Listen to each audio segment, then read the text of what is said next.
Alright, so we will be showcasing Ruby right here. Alright, I'm pretty sure alright, so Ruby from I think Ruby Rose or something. That's her full name. Alright, so we do have her right here. She is a 3 placement unit. Alright, so she has a decent passive. This unit only uses attack 1 or attack 2. Alright, on attack follows up on the first enemy hit, dealing 50% of this unit's damage. That's pretty good. If 30 or more enemies are in range, performs attack 3 instead. Follow-up is disabled. For every enemy hit, buffs this unit by 3% up to 120 for 10 seconds. So yeah, her damage is pretty unstable. I mean, we can see the damage increasing right here. That is pretty cool. These are her attacks. I think she is a really basic unit, but her DPS is pretty good. Alright, she is a 3 placement. She has around 18,000 DPS. Alright, and yes, oh my days, I mean, the power creep is just insane. Alright, without her buff, she does around 8,000 DPS. So it's not the best, but definitely pretty good. Alright, she isn't like a super OP buffer. Like, she's at most maybe like C tier. I wouldn't recommend getting her, but I'm pretty sure her cosmetic is pretty fire. I mean, look at her. Right, I think the remodel looks amazing on her, like in my opinion. Alright, like the remodel looks pretty good, so that's in my opinion. Her passive is pretty basic. She isn't that good in terms of raw DPS. So yeah, definitely don't get this unit. Do get this unit though if you do like this character, which is Ruby. Alright, so I'm just gonna go to the next unit. Alright, so we'll be showcasing Traitless right here.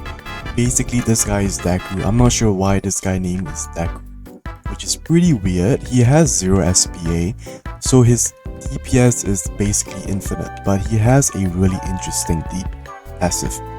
This unit has no fixed SPA. Each attack on the same enemy increases his SPA by 0.4. So in a sense, he's pretty trash on boss units, because then if you can't kill him, his SPA basically becomes infinite, right? I mean, you can see his SPA basically increasing right now. Alright, it resets when attacking a new enemy. For each consecutive attack on the same enemy, that damage increases by 40%. That's pretty good. Alright, you know what? It's pretty decent for bosses, I would say. 200% more damage. Imagine Monarch on him. If an enemy leaves his unit's range, teleports to the nearest location of that enemy. So I mean, just, you know what, that's pretty good. We can basically showcase his effects real quick. So this is his first attack. Yeah, he did that with Overhaul, which is pretty crazy. Upgrade 3, we'll get like a cone AoE. I do want to see the VFX. I mean, I do appreciate the art. Okay, that's pretty good. Yeah, that's really nice. Now we are on the last one, which we have is all-in-one. That's pretty keen. Alright, you know what, his DPS is like, I would say his real SPA is maybe 3. He is a 3 placement, so he's doing maybe around 20,000 DPS. Alright, if we do have this 200%, that's pretty good. His real DPS is really good. I will get Monarch on this guy. Definitely not the best unit in this update. He is a really good unit nonetheless, because he has pretty good potential with Monarch and with his passives as well. Alright, so we'll be showcasing Godzilla. This guy is pretty interesting. I mean, who would have thought to have Godzilla in this game? Okay, so he is kind of expensive to place down, but nonetheless, he has a really nice model here. The animation is kind of wonky, but okay. This is his passive. So he gains 2% radiation up to 100% when this guy is attacking or being attacked. Enemies within his range takes 30% more damage from DOT effects. This is pretty good, especially for Escanor and Guts as well. He burns well 50% of his current radiation meter value. Alright, that is pretty interesting. Alright, this unit has an active ability that can be charged by holding the button. Damage scales from 20% up to 400, hitting all enemies in front. Okay, in front of this unit. Okay, so it's only in front. Alright, so okay. When the active is released, increases damage by half of the current radiation meter, resets radiation. Alright. So this is him on attack 3. Not that cool, but his DPS is pretty good already. Alright, wow, this guy is full AoE, 26,000 DPS, and he gets a new form as well. Basically, yeah, as you can see, that's pretty OP. That's really OP. So let's use this. Alright, you can charge this guy. That's pretty. This guy is pretty cool. Okay, we can charge his ability. Wow. So he's basically doing a nuke here, alright? And he does 400% of his damage. I think that's insane. Oh wow, that's so cool, guys. Okay, that's really interesting. I mean, I think this guy probably has to be the best banner unit that is not the secret unit as well. I mean, he has pretty good range, it's full AoE. Definitely do get Monarch on this guy. Alright, he is 3 placement, so you definitely need to get Monarch on him. Especially if you are willing to get every single banner unit in this update. I mean, this guy is just amazing, alright? Who would have thought to add Godzilla in an anime game? Like, let's be for real, guys. Alright, so we do have the spot right here. Right, this guy is basically from the Spider-Verse. He is 4 placement, decent range. Okay, he teleports as well. That's pretty good. Damage from placement wise, not that bad. He repulses enemies. He can attack enemies outside of his range for 50% of his damage. That's pretty damn good, no? When the enemy enters or exits his range, teleports to the nearest placeable spot to that enemy. So this guy is really good for like, whoa, this guy's pretty good, no? Like, okay, this is pretty good. He's basically like Delta and Oreo. That's pretty nice. Alright, this unit declares one enemy as his nemesis. If the nemesis dies or is not present, the next enemy attack will become the new. Okay, DOT will always attack his nemesis simultaneously with his regular attacks. Pretty cool. We'll get mass destruction here. Okay, his VFX isn't the best, but he does get a new form which is more of a pinkish color. Pretty cool. I think his shiny would be way better though.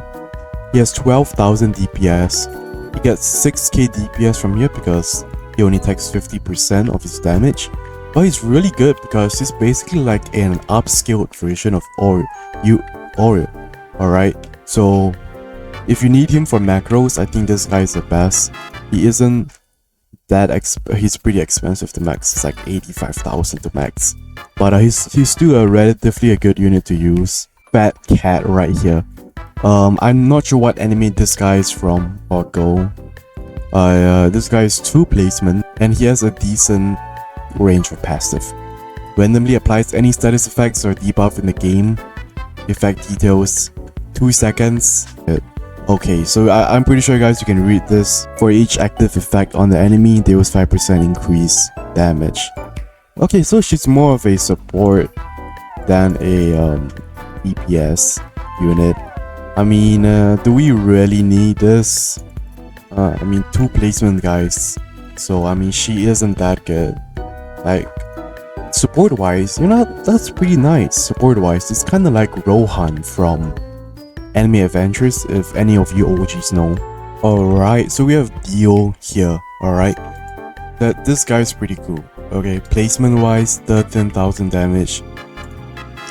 He doesn't have a good range, but he does have pretty nice passive. Alright, this unit has a menu that allows the player to select status effects to apply and hit. Anytime this unit attacks an enemy inflicted with a status effect, buffs his damage by 50% for 10 seconds. That's pretty nice. Spawns a defeated enemy as a summon with 50% of his unit's damage. Wow, this guy is pretty good already. He's basically like Sunjin Woo, but like 10 times better.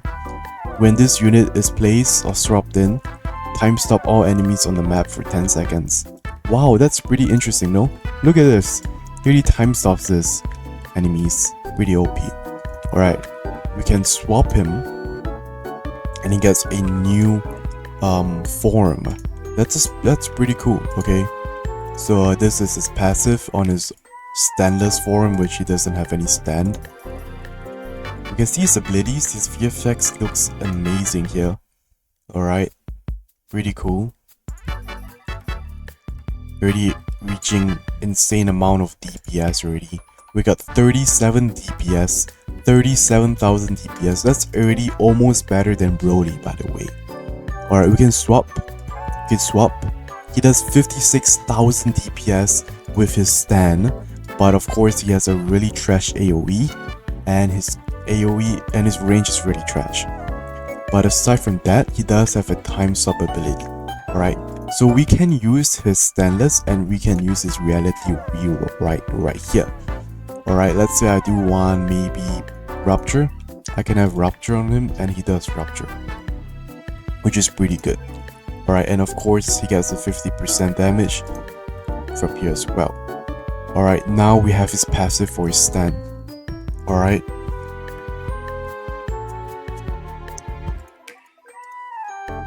When he time stops, he gets 50% more damage for 90 seconds, reduces the cooldown from above heaven by 0.2 seconds, and he grants immunity to status effects as well. That's pretty good. When this form is swapped in, yeah, increases damage by 50%. Okay, this guy is pretty good, but as you can see, his AoE isn't the best, so it's definitely not the best on placement.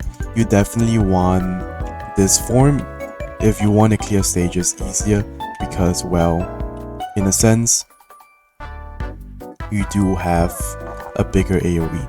So yeah, definitely do get Dio, guys. He is a really interesting unit. Definitely not like the best in terms of support. I mean, yeah, you can have different status effects. You know what, he's a pretty good support, as in I'm talking more of a buffer. He's definitely not the best buffer out there, but he's definitely a good unit to have. Alright, his DPS is probably the best DPS in the whole game already. I mean, aside from, you know, Deku and Guts having infinite DPS, this guy's pretty good. Alright, so do get him Monarch as well. Alright, so we do have Kazuma right here. Pretty cheap to place down. You know what, let me just place him closer towards here. He has good passive, he slows on attack 1, reduces his own SP by 15%, attack 2, cleanses all allies in range of status effects and debuffs. That's pretty good, every 15 seconds, so it's like he's like an upscaled version of Ali then. Okay, he buffs ally damage by 20% for 15 seconds as well. On attack 3, which is interesting, summons Dark, which sends you on the track. Dark stands 100% of this unit's damage, increases 10%. Okay, so it's technically like a steal, right, from Sun Wu. This is his first attack, pretty decent. And the third attack, we get Aqua right here. What does Aqua do? Do we know? Or is she just there for shits and giggles? Oh yeah, she's attack 2, so she cleanses. Makes sense. This is attack 3, and we'll get basically the dark right here, darkness. She looks kind of okay, I guess. I mean, the remodel, what can you really do about the remodel, guys? Alright, this is on the last upgrade. We'll get Megumi right here. She looks so chopped. I'm so sorry. I mean, she looks kind of mid. Yeah, DPS wise, not that good. Wow, the good thing is that you can spawn multiple of darkness, so that may be actually pretty good for certain situations, which is really nice. Now he has a nuke. He does 1500%. Alright, so he does have a interesting nuke. I'm pretty sure this nuke is gonna be just explosion here. Yeah, really insane nuke. Right, this is a full. It's not a full map. That's interesting, and it's a global cooldown as well. That's really a bummer here. All right, I do think Kazuma is a really good unit. alright, especially with the darkness here. But in terms of DPS and support wise, I think it's a decent support. Definitely on attack 2, where he cleanses the units. Basically just an upskilled army, alright. So do like and subscribe. Pretty decent update. I think the banner units are pretty good. You can get Wonder View from the Vents quest, and you can evolve the Hollow Knight unit from Pisef, which is also by Vents, and a lot of things you can do. Is pretty much an easy update, but the amount of units that you can get is crazy.